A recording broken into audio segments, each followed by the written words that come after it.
And good afternoon. We are live on YouTube. Yes, we are. It's 1 o'clock in the afternoon. It's lunchtime, and I have a very special guest, Alex. Yes, another Alex from Canon Fodder TV. Good afternoon. How are you, sir? I'm fine. We're going to make things very complicated. Two Alexes on one Yeah. show. So But he's I'm good. very kindly agreed to come on, and I really, Thank really you for appreciate it. inviting me, Alex. Thank you for inviting me. Yeah.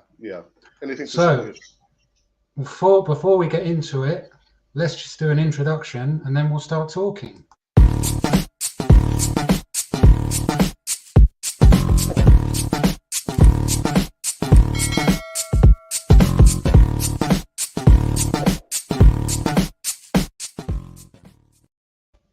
Well, what a fantastic introduction, and I can only say thank you for that. So, before we start, this gentleman does some very good work. His link is in the description, so if you do want to check out his channel, please do. But after this stream, that'd be really good. So, yeah, Alex, I I'll just wanted say to sort. Yeah, go on. thank you for inviting me onto the channel. I think the last time I was on another podcast was probably like a year and a half ago. And because I've been so steeped in trying to improve the content on our channel, yeah, it's been a while, but thank you for the invite. Thank you so much. And guys, make sure you subscribe to Alex's channel. Not my channel, but Alex's channel. Both, both. I love, yeah, and it's just that's one of the great things about finding YouTube. I'm meeting lots of different people, and it's amazing. And like yourself, and I just want to sort of talk about Arsenal's history because I think right now, as a club, we're in a very difficult situation. And the result against Liverpool, I was upset, and I'm still not properly got over it, to be honest. And it kind of, sort of, I don't know where it resonates with you, but for me, it seems to, I don't know, go back to sort of the 70s and 80s where it was a dark time. I don't know if you feel it's as bad as that, or how do you feel? I think maybe I'm not sure what is the age makeup of your subscribers, Alex, but from my time when I supported Arsenal from I say 19 late 1976 77, Okay. I was actually really interested in cricket. You know, any West Indian Oh, family were steeped in cricket, so that kind of ran parallel with supporting Arsenal. And yeah. we lived maybe less than maybe 10 15 minutes from the original Arsenal Stadium. And at that time, there was one guy who was like fanatical, fanatical. Literally, he used to go to all the games, and his name was Mickey. And like every Saturday, rolling up, having his scarf and his hat because he used to have dreadlocks. But all the while, I was thinking, oh yeah, cricket, football. And my first ever cup final was in 1975, and it wasn't 70. Arsenal. It Okay. was Who was it was Fulham versus West Ham. That was the first ever cup final it? that I saw on TV. And Yeah. looking at the history, Fulham are my second favorite team. Right. And some Fair. of you might not even realize that Arsenal were in three consecutive finals: 77, 78, and 79. Even I Against didn't know West. that. Yeah. And so that's called a triple header for Arsenal. And it was only the 1979 FA Cup final when we played against Yeah. the old enemy, Manchester United. Yeah.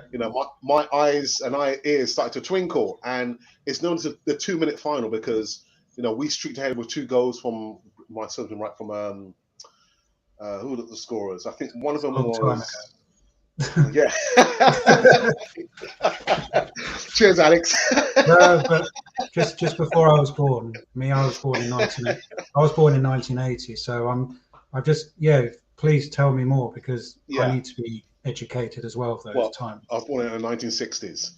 So anyway, so we scored two early goals, and like I can't remember who scored the goals for us, but I think one of them was Brian Talbot. Brian Talbot scored the first goal, and who scored the second goal? I can see his face. It was our number 9 at that time, and then we were like cruising, and then with like 5 minutes to go, second half. Of course, they scored two goals. Gordon McQueen and I Yeah. think Sammy McElroy scored the second goal. And like I'm watching this, being so animated with my brother and my dad, and like my dad literally liked to drink Skull beer, throwing the cans of the beers all over in the living room. And then my hero Alex is Yeah. Liam Brady. Liam Brady. I wish I'd seen him play. I really do. I really do. He's the only player, Alex, that I ever cried for when he left Arsenal. The only player. And my dad said to me, look, don't cry because players will come, players will go. The only thing that will remain constant is Arsenal. Make sure you support Arsenal. It's us. Yeah. So, I remember seeing him, he passed the ball to Graham Rix very quickly. Yep. Graham Rix passed the ball to my other legend, Alan Sunderland, and he scored the winner in the dying seconds. So it's known as the 3-minute final for that reason there. And we won. And the rest, as they say, is history. And this is the 79 final, sorry. 79 final, FA Cup final. So we're talking about Arsenal now, Alex. But in the 70s, from 1971, where we spoke about the double winning side, to 1979, we had real barren years.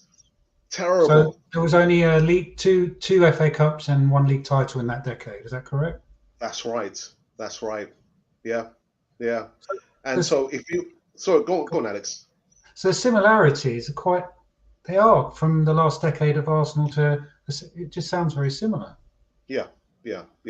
But I think, a lot of the fan base have never probably seen Arsenal win the Premier League. They've probably seen us win the FA Cups. But, if you go into the history, you would see, before we went on, live with Alex, we were talking about the barren years, 71 to 79, in the 80s when Don Howe was the manager of Arsenal. He didn't have quality players, but at least the players would fight for the badge of Arsenal, which you cannot claim that this current squad of players, they're not doing. Don Howe, when was he the manager for Arsenal? Was it early 80s, I believe? Yeah, he came in after Terry Neill, because after Terry Neill got sacked. 17. It was 80. Was it 84? Before George Graham. Before George Graham. Yeah. So he was like the interim manager. Yeah. And his crop of players, they just weren't up to scratch. But they would fight. They would fight for the badge, But so the barren years is nothing new. It's nothing new, So we've got to get accustomed to that. But there's a bit of a big difference. I think the players then gave more of a damn. They probably loved. Obviously, I don't know. I'm presuming wanted to at least play for Arsenal. Whereas, do these players now really want to play for Arsenal? That's the questions I've got in my head after seeing some performances in the last year or so. Well, Alex, you have to go to the fact that football is big business, and big business means it's a lot of money. I taught English in Central America in the early 2000s, and the school I was working in, they had a TV in the reception, and they were showing Premier League matches. Yeah, football, the Premier League is big money business. That's true. And so you put that in there, and you compare it to the players like Liam Brady, who came to Arsenal in 1971, I believe, age 15. Went through the ranks. Yeah. I even spoke this morning about young players having to clean football boots. These players know nothing about that. That just makes you want to play probably for Arsenal even more. And if you look at some of the players now, how many of these players actually love Arsenal? If you were to think about it, who truly loves the club? Exactly, you have to really think. Exactly. It's just, and it's heartbreaking. It's heartbreaking. It really is. But it goes to the culture. The culture of the club. We are very quickly becoming a club just known for its history. And when I look at the players back in the 70s, and looking at the players that we have now, there's a big disconnect into what it should mean to play and run out for the well right of Arsenal compared to the players we have now. You asked me the question about, how many of these players really care? Emma Smith Rowe, Saka, where have they come from? They've come from the academy, Alex. Yeah. They've come from the academy. All these other players, they're only here for the money. David Luiz, William, they've seen everything. What more do they have to prove? There's nothing more. So we're lacking, the nous about trying to scout players. Yeah. That is part of the problem. But again, you're going to see, once we do get up to speed and we can challenge for the top four. Yeah. after we dominate for a period of time, we're going to have another dip. That is just the way it is. But the older heads will realize that. But when you've got a fan base now, youngsters who have not seen the good years, I've only seen barren years. I've seen 5 league titles in my lifetime, right? And I find that a privilege. Right now, I find that a privilege because absolutely. You know, but yeah, some real tough times. And like I said, I've kind of wrote a little list. Yeah, please. So the lows for me, like I said from the beginning, was to see my hero Liam Brady leave shortly after the FA Cup final. I think he went to go to Juventus. Yeah. And again, I was just in tears. What year was that? Don't cry. Say again? What year, sorry, did Liam Brady leave Arsenal? I think he left in 1980 to go to Juventus. And what you saw, there was like an exodus of like the top quality players at that time. Yeah, and the Sunderlands, or even the goalkeeper Pat Jones went back to Tottenham. So so that was on top of my list. And I met Pat Jones as well. Wow. I met him many years ago. How did that go? Well, we in North London, Islington, there was like a inter school cup for secondary schools, and we faced another school called St Aloysius, and we played the final at the old Harby Stadium in 1981. Yeah. And we drew, and at the end he was giving out the medals. I remember seeing this tall guy with like shovel hands, shaking my hand like that, thinking, "Oh, that's Pat Jennings." You were what were you, a mascot? Sorry, or what you were playing? No, I played. You played for Arsenal? No, I played for my secondary school, which was Highbury Grove School. Okay, I thought. And so we went to the final, and at the end of the game, which was 3-3, he was giving out the medals to all the players, of course. And I'm looking at this guy thinking, that's Pat Jennings. It's Pat Jennings with his big shovel hands. But and then apart from that, just seeing Arsenal being beaten in the Champions League, what was it 5-1? How many times again? And the hands of Bayern Munich, being beaten by Manchester United 8-2.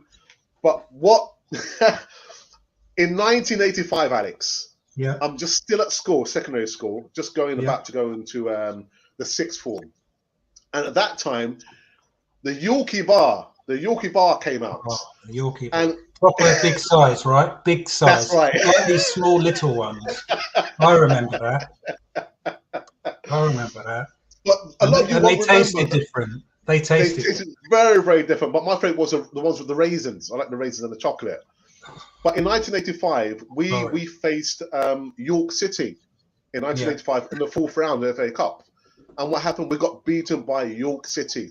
Lonely, low York City. And I remember having to go back to school on the Monday, and some of my mates were Tottenham supporters. And the joke was, we got beaten by a Yorkie bar. Yeah, York City. Yeah, cheers, lads. and this was just before... Go on, sorry. And then you talk about, the Champions League final 2006, where we didn't see who's probably one of the best players, Des Burkham. He didn't get to play in the final, did he? 2006. What happened? So these are all my lows. I know there's so many more. We could probably go on for 2 more hours, but What about yourself, Alex? What's the lows? For me, 2006 is probably the lowest moment because, hand on my heart, I knew it's probably one of our best chances we're going to win the Champions League because we're not a Barcelona, we're not a Real Madrid.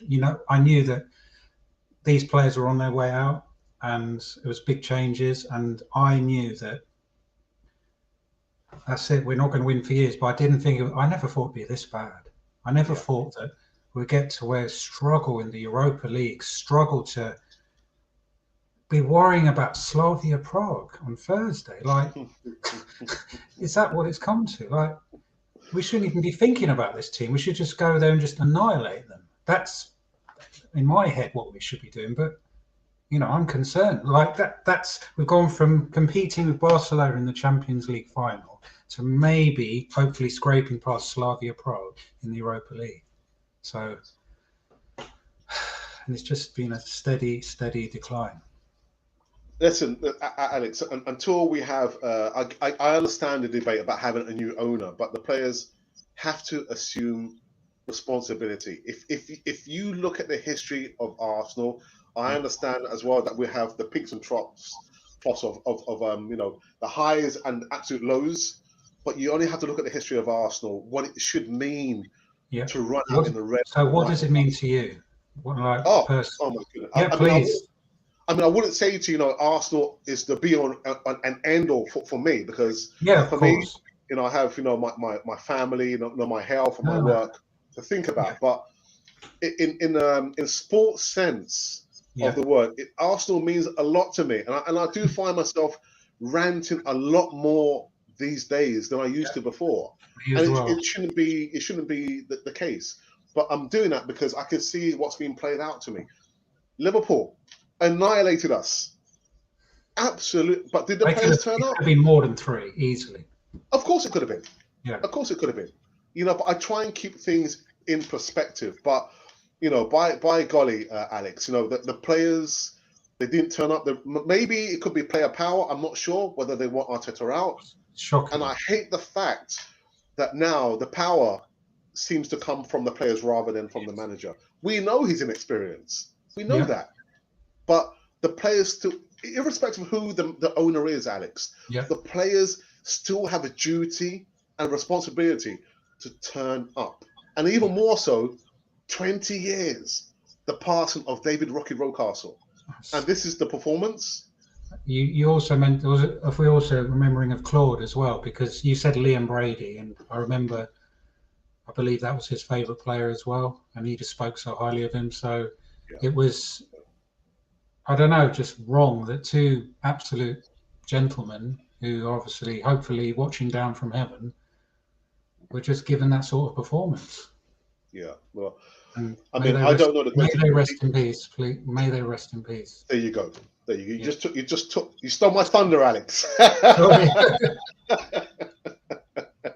So Arsenal means a lot to me, because like I said, I've been supporting Arsenal for 40 odd years and counting. But the club looks so very different to me from 1970s to where we are now. It looks so different from the 1990s to where we are now. The beginning of the 2000s, it's so very different. I don't recognize my club anymore. I don't recognize my club, Alex. This is not a badge. Yeah. That's not a badge. It's just a toy badge for me personally. Yeah. It just It's all about the new training kits. Every week we've got a new kit coming out, and have they forgotten that we're in a pandemic and that they just want to take our money? Well, I've said on many occasions, even to Eltel, the Godfather's one contributor on the Cannon Boy TV, is that if Arsenal were to bring out 2 home kits in one season, our fan base will go out and buy those kits. Yeah. Guys, wake up. Wake up. I get it. We're in a pandemic. Save your hard-earned cash for something else. Pay the bills or buy some food. But the Arsenal kit, the replica kits, they can wait. They can wait. But the Arsenal, the machinery, the PR machinery knows that we're so gullible, that we love blindly our club, and we will go out and buy a 3rd, a 4th, a 5th, a 6th, a 7th, etc., and go on. And it is just a brand, isn't it? Yeah. We're talking about the lows, but maybe we could touch on some of the highs as an Arsenal history. And obviously, for me personally, '89 sticks out like a sore thumb. And that's why I became an Arsenal fan. So I don't know how, maybe you could share some historic highs in your memory. Yeah, also, like I said, we went live. The 1979 FA Cup final for me was a real turning point for me. Just realizing, listen, this. I didn't call it a brand. I said this club, Arsenal, knowing fully well we live less than 15, 20 minutes away from the old stadium. This is our club, and we are the custodians. Yeah, we are an owner will come and go, the players will come and go, but we have to make sure that we are the custodians. 1979 for me, wonderful. And I'll tell you a very, very quick story, Alex. Go on, please. It must have been when the film. What's the film that came out? Escape to Victory. Have you seen that film before? Which film, sorry? Escape to Victory. So Sylvester Stallone, he's the goalkeeper. No, I'm going to write it down. Let me write it down. You got to see the movie. So there's a lot of international players playing in Escape the movie. from Injury. Victory. Escape from Victory. Victory, sorry. Yeah. No, I haven't. Sorry. Okay, that's a wonderful movie that you guys got to see. So I think around 80, 81, when the movie came out, I believe Pele was at the old Highbury Stadium, maybe doing some promo work because he also featured in the movie. So my brother and myself were playing, Highbury Fields, playing cricket, not football. Yeah. And one of our friends was saying, Pele's coming. I said, what are you talking about? You met Pele? Say again? You met Pele? We met Pele. So as we come out from the small field in Highbury Fields, the road there, which is Highbury Road there, outside my old secondary school, there's like a black limousine coming, slow, stopping, starting, because there's somebody signing autographs. So by the time we get to the car, we see Pele. We see Pele giving out autographs, signing autographs. And I still have mine. Say again? We got ours. My brother got his, and I got mine as well. And we've been so blessed to meet Pele. We met Rocastle, Michael Thomas in North London. We've been very, very blessed. Very, very blessed. So that's another high. Yeah. Sorry, the way you talk, it's just like there was a connection back then, which we don't. It just sounds like you're from the area, you just sounds like you could easily meet the players back then. That would have been back then, but now there's a big disconnect, isn't there? There's a big disconnect. Have you got it framed? Have you got it framed somewhere? Actually, I must try and put it out if I can find it. The other highs. Again, I'm kind of going off of left field. I spoke about Fulham being my second favourite team, and I took my nephew in 2005 to see Arsenal play Fulham in 2005, and of course I think Arsenal beat Fulham 4-2. So I got to see your Burkham, your Henrys, and all the guys. Those was that a league game or FA Cup? Sorry, it was a league game at the old Highbury Stadium, 2004/5. Apart from that, I'll probably say the FA Cup wins that we've won there. Back in the day, this is like I'll say a sour point for my parents. They were very worried for both my brother and myself going to a football game because we knew, football in the 70s was quite rife with hooliganism and racism. Black people being attacked. So I call that our lost years because we couldn't get to see Arsenal many times play at the old Highbury Stadium, and then lo and behold, the late 80s come. I start my own family, so even the cost stopped me from going to see Highbury. But that's the life of an Arsenal supporter. Time goes by so very quick. You're seeing highs and lows, and before you know it, we're at a new stadium with a new owner. Let's touch on that because that's for me, I have mixed emotions with that. I understand why, me personally, if I share my opinion, maybe I could get yours. I understand why we did it, but I have a big sense of regret why we did it because my best years as an Arsenal fan are pre-Emirates, pretty much all of them. And I wish we were still at Highbury. I wish we maybe expanded the stadium like Liverpool have. Because that was a stadium, that was atmosphere, that was family, that was a connection, and it's a very for me. Yeah, me too. I always get emotional when I have to talk about the old Highbury Stadium. But you've got to remember, Alex, at that time, although the capacity was it 38,000? 37,500, I believe.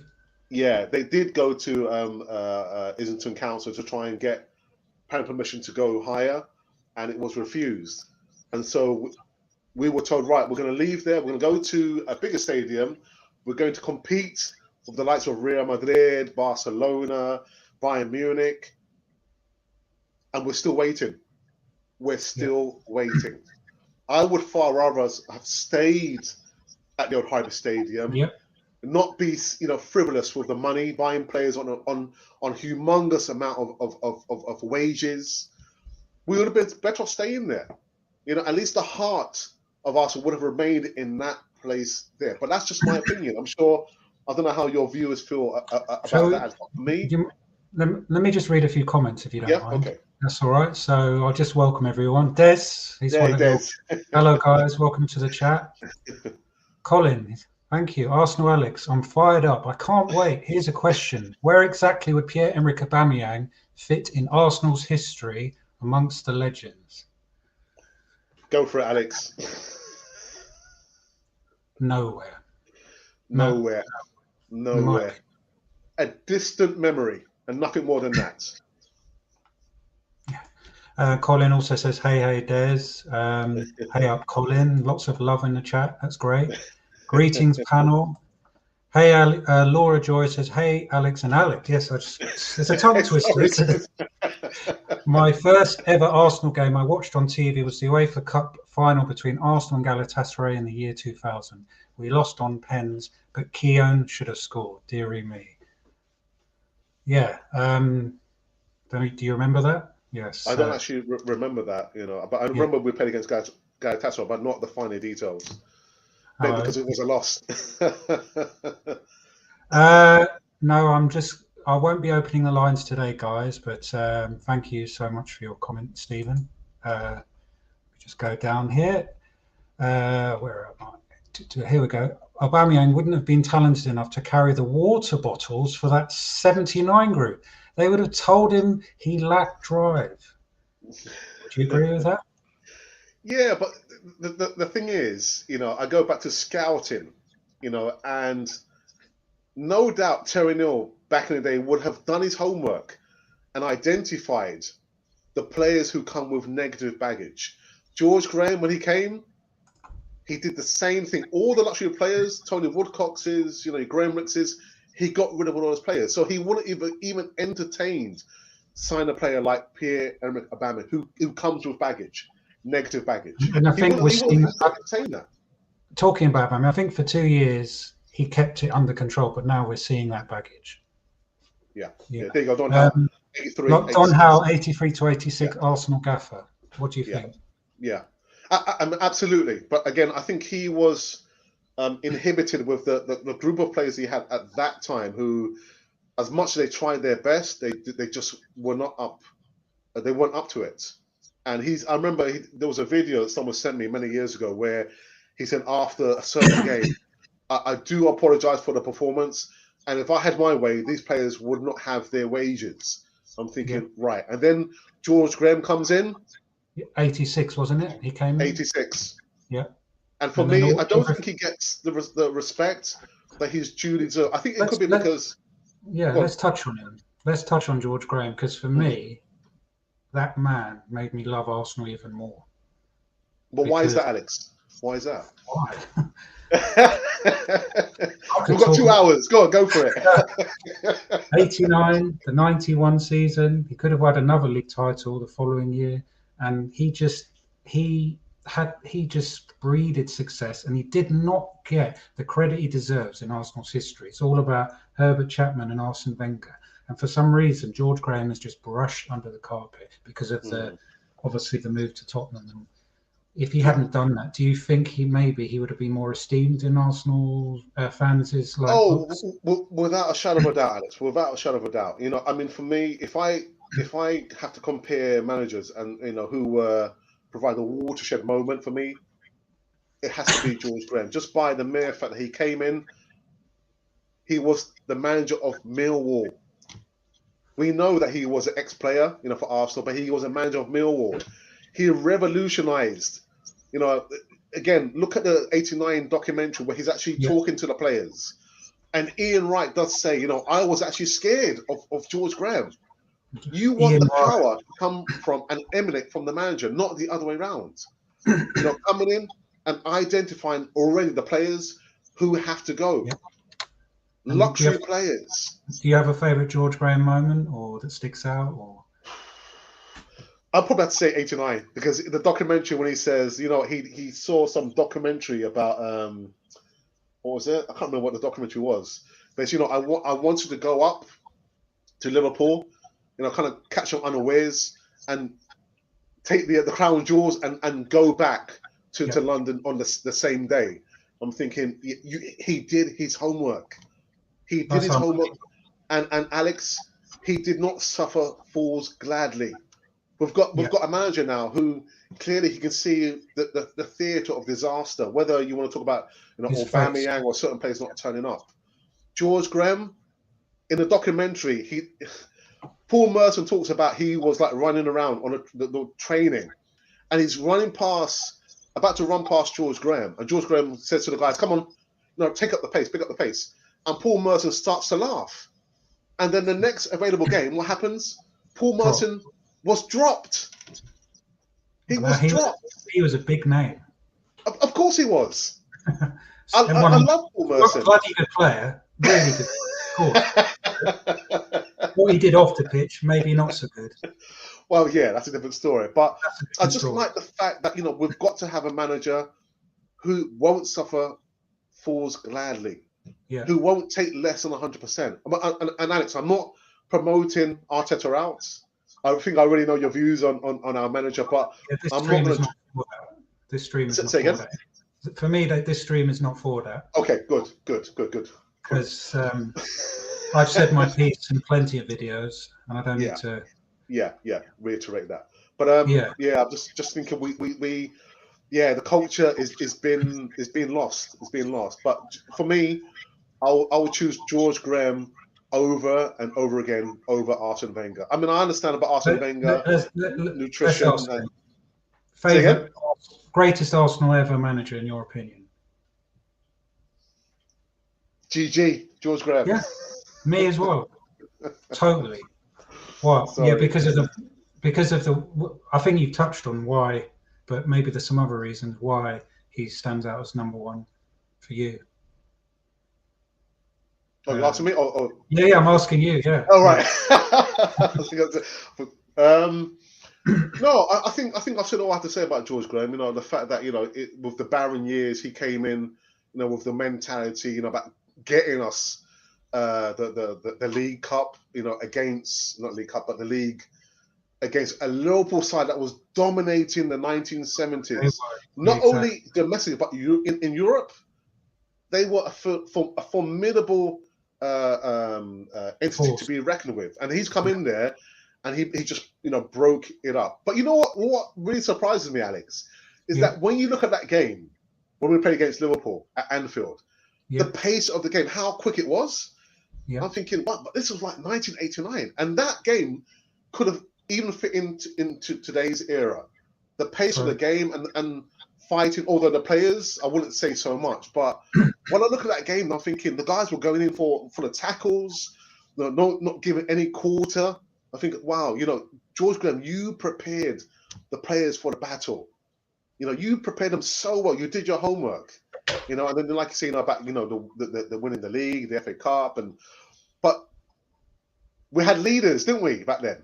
We had leaders. We had real strong characters. At least half of the squad there, you could probably say, any one of them could have been captain of Arsenal, but we had Tony Adams. Favorite player around that era? Do you have one? Sort of around the George Graham era? I mean, if you could, apart from what Mickey Thomas did,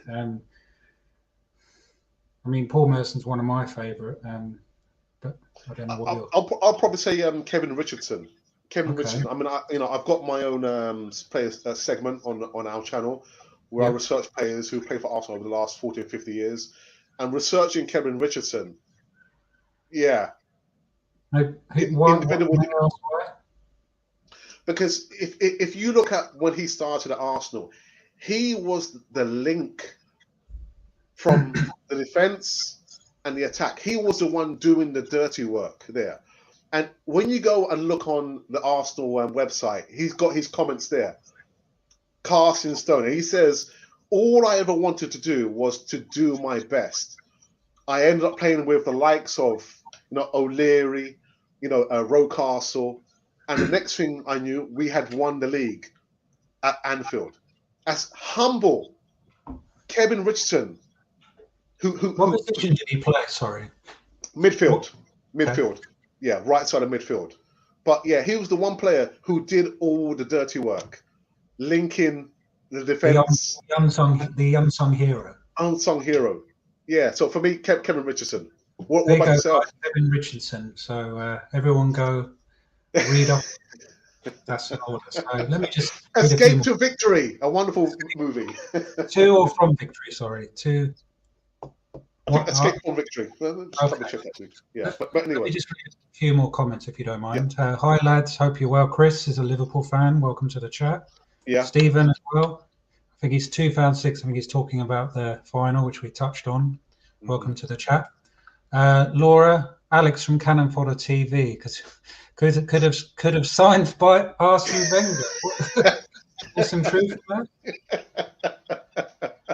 Is there something I don't know? Is there a? Well, I wanted to be like I wanted to be like Liam Brady, but I was like too heavy right-footed, and I played in the wrong position. I played in defence, but. Stephen here makes a good point. Should have won in 2004 Champions League. Yeah, I asked this, and I asked this to every single Arsenal fan. Would you have sacrificed the Invincibles a couple of losses for the? I don't even need to finish it. He already said yes. Because you know the answer. Yeah. He was so focused. Wenger was so focused on getting that unbeaten league one that, yeah, like that was such a team we had. Yeah. But yeah, Lucas says hi. Alex, the club has nobody in the boardroom to the manager who actually cares about Arsenal, the club, anymore. Yeah, who actually does? That's a really good point, actually. Who in the board actually cares about Arsenal? Right. But Alex, my point is, whoever the owner is, whoever the board members are, the players have to do their job. Yeah. Irrespective of what's going on up top, focus and concentrate on your job in hand. And what is it? It's to give your best every time you run out in the red and white of Arsenal. Forget about the board members. At least show that you care. Yeah. They don't care. We care, do you? Yeah. Exactly. You know what I mean? Lavan, it's become Arsenal Financial Company. Yes. Money. Colin Young says standards. They have been lowered so far. Arsenal Football Club has a 10th Europa match with Slavia Prague. Come on, man. Yeah. I like what's that? Aliko Dangote. Aliko is a lifelong fan. Surely this drop is enough to invest. But that 15 billion can't be worth 15 billion. 1 or 2 billion. But what would it take Kroenke to sell? I mean, going off topic. A lot of money. A lot of money. And has Dangote got the money to do it? I'm sure he can raise the funds to take over Arsenal, but at that cost, I don't know. Michael Caine, Pele, Bobby Moore. Yes. That's the movie I'm talking about. Yeah, great movie. Great film. Yeah. Thanks, Stephen. Yeah, the club has changed, but so has football. Since Arsenal beat Liverpool in '89, those viewing figures led to the creation of the Premier League. Since then, it's become corporate. Yes. Corporate. So obviously, was it 91? It came 92. The Premier League 92. Started. Yeah, 91, 92. And did football change for the worse? You know what I mean? Do you think maybe it changed for the worse? Because of money. It has, hasn't it? It has. We've spoken about the replica shirts. A fourth, a fifth, a sixth top. The fan base will go out and buy it. The Invincibles was the death of the Arsenal we knew. Like '82 Brazil was the end of the Brazil we all loved. Yeah. But the Assemble, very, very, very quickly, on the point about the Invincibles, I hear this debate had many times. But, if you have a blueprint, right, they've shown you that it's possible to go unbeaten throughout a whole season. Yeah. No player can stay at Arsenal forever. We know that. Yeah, but then you must bring in players who are like Patrick Vieira. I'm not saying there's only one Patrick Vieira. You've got to bring players. Not replace him. Well, yeah, but you've got to bring players who have that mentality. You've got to bring the transition has to be there. He never replaced those players who are like Patrick Vieira, who are like a Robert Pires, who are like a Thierry Henry. That was the problem. He never replaced those players. Yeah, so Colin, we can watch those teams on the monitor at the Emirates. It's true. Whenever we go, but are you a season ticket holder? Or No, I'm not. I'm not. I'm quite happy and blessed that the fact that one of the contributors would loan me his season ticket from time to time, so I'm able to go and watch the games. But yeah, what about yourself? I'm a Red member, but obviously at the moment I'm paying for something I can't use. So yeah, to be honest, I'm not missing watching the football at the moment because. But I tell you what, Alex. But that's a saving grace for Mikel Arteta, because if there had been fans in the stadium, they would have driven him out. I'm sorry, they would have driven him out. Yeah. The Aston Villa game, the Liverpool game on Saturday. There's quite a few. I'm sure the fans just wouldn't have stood for it, and he would have had boos and everything. Yeah. Des says my first match was 1979, Southampton versus Arsenal at the Dell. In the FA Cup, it was 1-1. I was 7 years old. Wow. I don't remember that. Maybe you do. Sorry. I'll tell you how old I was, but I'll be giving away my age. You may have watched that game yourself. Possibly, yeah. Could you both form a group? Maybe call it Alex Sports Limited and buy Arsenal from these pesky Kroenkes.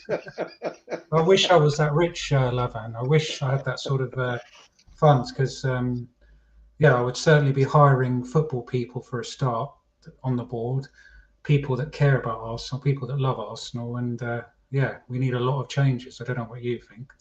Yeah, I mean, I know there's some talk about David O'Leary, being a board member sometime in the future. And personally, going forward, I'd like to see a lot of people who have knowledge or who have been in football, so they understand the whole process of how things should be.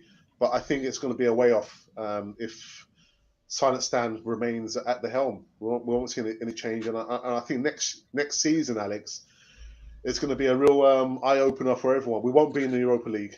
The thing is, he's losing money. He's losing money, but how much does he want to lose? That's the thing. How far does he want to go down? We'll have to wait and see. Lavan says, when I was younger, I felt like Arsene Wenger was my second dad. Wow, that's how much love I had for him. It's a real shame his tenure ended in the way that it did. Yeah. I don't have that particular feel, because obviously I'm not of that era where he was the only manager I saw, where a lot of fans have. But I can understand why. When people maybe didn't have a dad or don't have a dad, and Arsene Wenger was there, I mean, I get it. Yeah. So, Wenger Ball gave me some of my happiest childhood memories. Good afternoon, Miss Molina. Welcome to the chat. Yes, best right back in the Emirates history, Bakari Sant. Yes, well, that's a good shout. Best right back. Maybe we should. Lee Dixon. Oh no, we're talking Emirates, aren't we? Yeah, Emirates. Yeah. Possibly, yeah. Yeah. My personal favourite of the Emirates series probably Sanchez in terms of quality, but there's not many. You may disagree. I don't know if you have a favourite player of the Emirates era. I'll probably have to concur with you, Alexis Sanchez. Yeah, a winner. And I know people say, he was quite divisive, player in the dressing rooms, but he was a born winner. He was a born winner, blinded by the money, wasn't he? But yeah.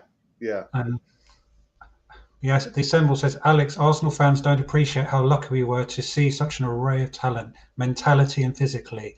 Have you seen another team that has had this impact since? Good question. I don't know. Like, what? Do you want? What he means another club, or you mean? Yeah. Well, I mean, you could probably look at Liverpool in the last couple of seasons, Manchester City dominating. But yeah, I mean, I get with Liverpool. Many, is there? There's not many. There's not many. No. Because we won't be in Europa League next season, will be the beginning of the rebuild. Alex with the cap. Do you love the Viking? Lol. Yes. Most exciting player in the Emirates era, Alexis Sanchez was class. Exactly. Yeah. Van Persie. That rings again, for obvious reason, a sour, hot under the collar feel, sort of. Because that, for me, when Van Persie left, that's when I started having my doubts of Arsene Wenger. I don't know about you, but that's when I started to. But Alex, it was more about the backstory with Van Persie because, remember he got injured quite a few times and he was out for a period of time. And just to see how he left. Now, we supported you all this time and now you just left. I know there was some, he's since come out and said literally he didn't want to leave Arsenal. But sometimes, your reputation belies you and you left the way you did. But Alex, he was right to leave because what happened when he left to go to Man United? He won the Premier League, didn't he? The title. Yeah. And he's come out and said a lot of things about Arsenal that are true. Yeah. He's spoken the truth. Yeah. Maybe just a couple more pointers. I don't know if you had something else written down before we I don't know if I know this is before my time and your time, but Tom, I don't know what your views of Herbert Chapman and what he did for Arsenal was amazing, and what your opinion is of him, because I did want to touch on him as well. Yeah, I do try and read little bits and pieces, but I know he went to the council to get the station which is closest to Highbury, which was called, I think it was called Gillespie. Yeah. He got the council to change it to Arsenal. Yeah. So very groundbreaking. He also came up with, I think, was it the numbers and the training methods at Arsenal. Again, Arsenal, we're filled to the brim of history.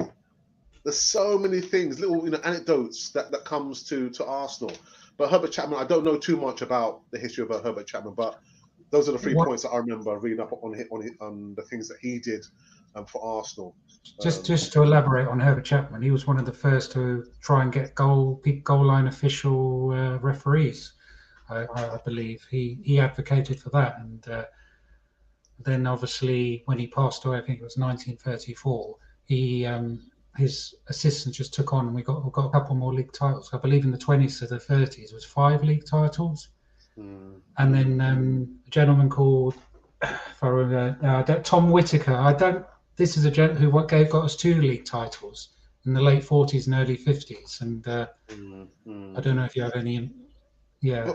But like Alex just said there, he's come up with some great points there that even I didn't know. And we've got to read. There's no excuse not to know the history of Arsenal. There's literally no excuse. And we said before, Alex, we're privileged to have, seeing Arsenal win the Premier League.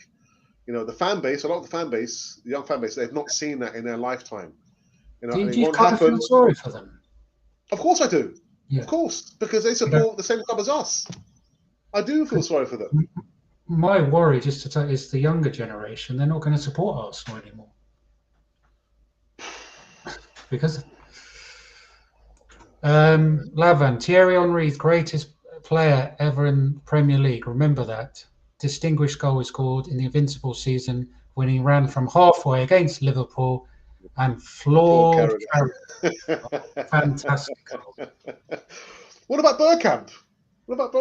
I know. The thing is, right, it was only a couple of years they were at the Emirates, so I don't know. It just, for me, that makes me think Highbury. Like Henry and Burkham makes me think Highbury. Like, I don't know. Maybe. It doesn't. Henry was there a couple of years, is it? Before he went to till 2 years he played at the Emirates, or 1? I thought was it not 1 season? Was it? So exactly, he wasn't really there. He was at Highbury for majority of his career. Yeah. Burkham. No, I know. Yeah. For me, Burkham was a better player than Henry. Just. Why do you put it out now, Alex? Put it out now. Who's the greatest player? Guys, Burkham for Henry. Tell me in the chat. Just because of his football brain. His football brain was just. I just think it's too obvious to choose Thierry Henry because, of course, he holds the record. His goal, he was relentless. He was. What? No? Yes? Maybe. Yeah, he was, but I'm just thinking Who Burkham, I for don't know, you? coming from Milan, not Milan, Inter. Yeah. And remember, people think, oh, it was Bruce Rioch who brought Burkham to Arsenal. Bruce Rioch. So who for you? Is it Burkham or Henry?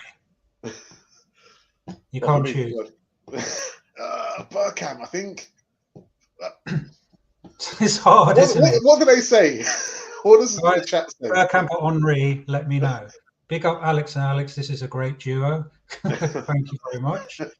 Alex Fodder, if I have to do the Ice Bucket Challenge, I will donate some money to your favourite charity.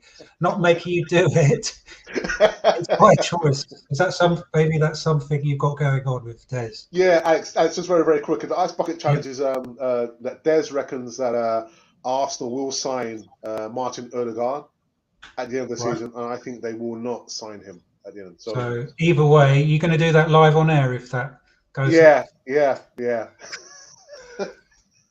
Thank you very much. Thank you very much. Burkham is Highbury. He didn't play at the Emirates. Yeah. He didn't. I don't think. Did he play at the Emirates? I'm sure he played once. No. Because 2006 we moved, right? Yeah. That was his last season. Yeah, he didn't play at the Emirates. He didn't play in the Champions League final. Was he injured or on the bench? He was on the bench for the final. Let's move on. Henry Burkham twins can't just pick one. Can't pick. Okay. Yeah, fair enough. It's just so close. Yeah. It is. It really is. Burkham was a slightly better all-round player, but Henry was a better goal. So that's kind of what I touched on. Yeah. Right, really, yeah. Adams for what he's Adams. Yeah. And how much we would love a Tony Adams right now, mate. That position, this, you know, where he's like that. Yeah. But you know, I don't know if we had a Tony Adams in this current squad, he would be going mental. He would be going mental. Exactly. Even if you want to come back a bit closer, Sol Campbell. Even a Sol Campbell or a Martin Keown or Patrick Vieira. Yeah, exactly. My personal favourite is Santi Cazorla. Yeah, good shout. Of course, of the Emirates era, of course. Yeah. Henry just has the je ne sais quoi, guys. I hope I pronounced that correctly. Parlez-vous le français, Alex?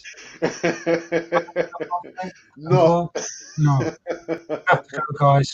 Great stream. We'll be back. Big up. He opted the Emirates with his testimony. Yes. Open. Yeah.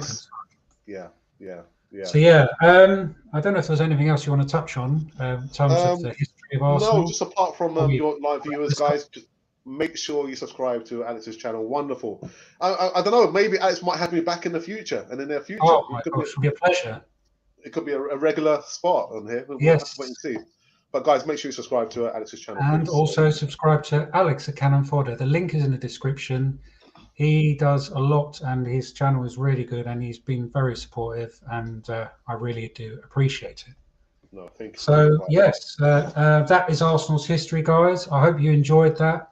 Do leave any comments below, and obviously I will reply and get back to you. I all hope you have a wonderful afternoon. May I ask what you've got planned coming up on your channel in the next sort of few days? Well, we're going to be back later on this evening, just doing a catch-up news in regards to Kieran Tierney. I know he's going to be having a scan in the next 48 hours to see. It doesn't look good, does it?